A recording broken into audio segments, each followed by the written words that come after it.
Hi అండి, welcome to my channel. ఈరోజు నేను మా ఇంట్లో డిఫరెంట్గా ఆవిరి కుడమండి మా అమ్మ వేసేవాళ్ళండి.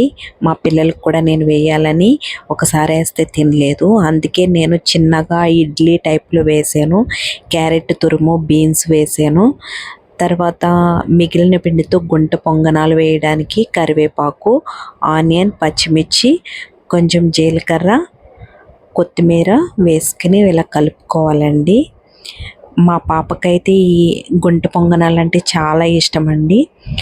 నేను ఇది చట్నీ కోసం రెడీ చేసుకుంటున్నానండి. కరివేపాకు, జీలకర్ర, మిర్చి, హాఫ్ టేబుల్ స్పూన్ ఆయిల్ వేసానండి. ఇలా వేయించుకున్న తర్వాత కొబ్బరి ముక్కలు కూడా వేసుకుని 2 గ్లాస్ మిల్క్ వేసుకొని ఇలా ప్రోటీన్ చట్నీ రెడీ చేసుకోవాలండి.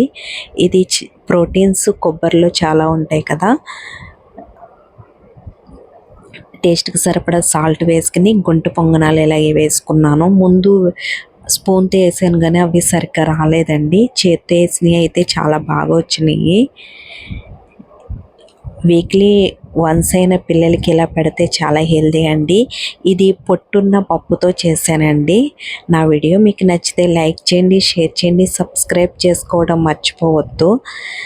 మా పిల్లలు అయితే తినడానికి చాలా ఇష్టంగా తిన్నారు.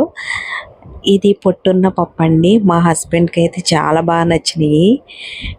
ఇలా పొట్టున్న పప్పుని కడుక్కుని వేసుకున్నాను. Thank you for watching.